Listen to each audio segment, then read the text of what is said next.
This is going to be a quick review on a new film that was released this week that I haven't seen too many people talking about. It is directed by Randy Moore and it's called Escape from Tomorrow. And as you can see by the cover, this is kind of a riff on Disney.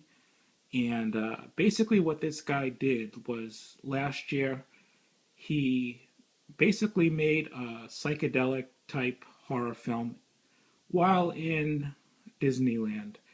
And it gathered a lot of attention last year on a lot of websites due to the fact that Disney would never allow this to happen in one of their parks, especially something that has anything to do with horror or basically damaging their brand.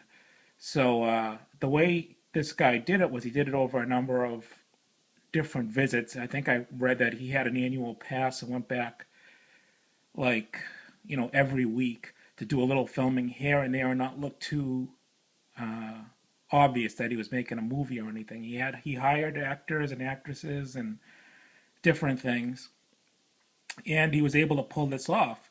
And the entire time while he was making it, while he was finishing it up in post and releasing it to Sundance and everything else, he was waiting for Disney to pull the plug on this, and they never did. They kind of like swept it under the rug and just wished it never happened. So yeah, I had skepticism whether this would ever make it out to DVD or Blu-ray, and it has. So I was really psyched to see this because I am a fan of Disney, but I also love the darker side of things and horror. So I wanted to see what this was all about. It was released this week as a Best Buy exclusive on Blu-ray. And as you can see here, it came with a nifty slipcover. And there's some quotes here. It's not possible that this film exists. One of the best films of the year by IndieWire. A remarkable piece of filmmaking from Film.com. And a one-of-a-kind piece of submersive surrealism by The Hollywood Reporter. So, yeah. I mean, as you can see, it is filmed in black and white.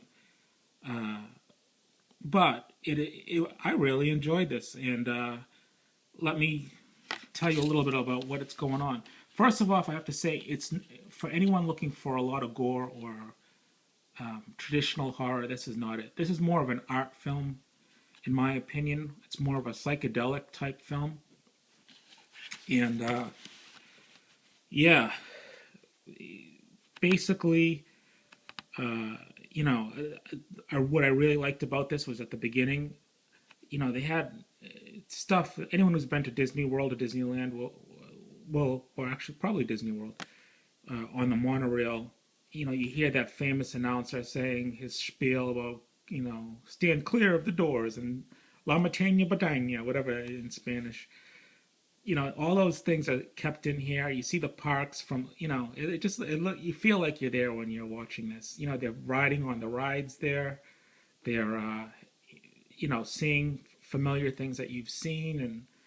And, so it's kind of great. I almost feel like you're watching someone's travel video, but with a story. So, basically, this guy here is the star of the film. Him and his wife, who is back there, they're having some difficulties with their marriage, and they go to Disney World with the kids, and he starts blacking out and seeing things. He's shaking his head. He's on he's on It's a Small World, and he's looking at the puppets and things on the ride, and they're the normal looking faces. Then all of a sudden, they're this freaky looking face, and he's rubbing his eyes and.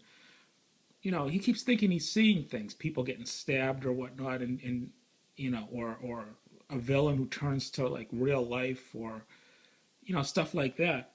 And he keeps experiencing just weird things. His daughter gets pushed by another kid, whose father, I guess, is a guy in a wheelchair. That was kind of creepy. He keeps bumping into this guy in the wheelchair who's, obviously he's no good. And, it seems like he's being stalked or followed around in the park by this guy. He sees him in the bathroom. He sees him everywhere he goes. He's trying to get away from him.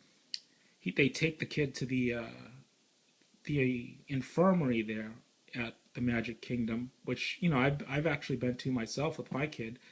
you know, and the nurse that's there, she's not all there. She's kind of acting kind of strange, and at one point it even seems like she's coming on to him and unbuttoning her blouse and stuff like that. And he's like looking at her like, what's going on with this park here today?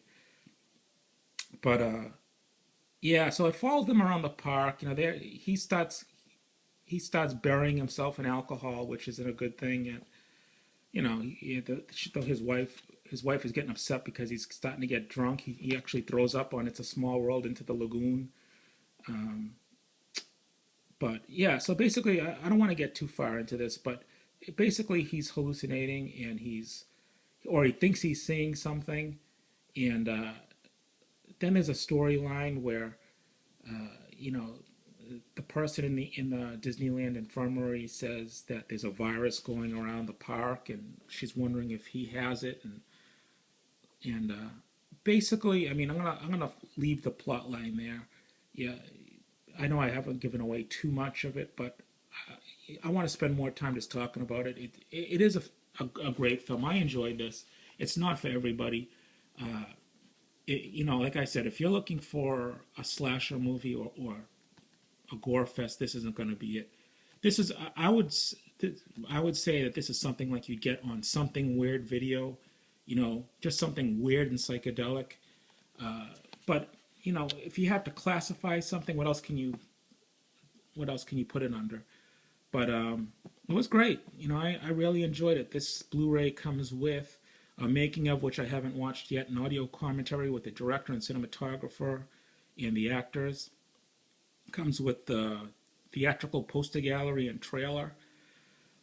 I really enjoyed this. I'm still surprised that Disney hasn't pulled the plug on this or sued them. The other thought I had was maybe they were waiting until this got released and made some money on the Blu-ray market to before they sued them, which could still happen, I guess. But the intriguing thing is, what's to stop people, in the indie filmmaking world from going there and making their own movie? I mean, because I'd love to see someone like Dustin Mills or Ryan Nicholson or one of those guys get their hands on it and start doing stuff like this. But I'm gonna leave it there. Check it out, Escape from Tomorrow.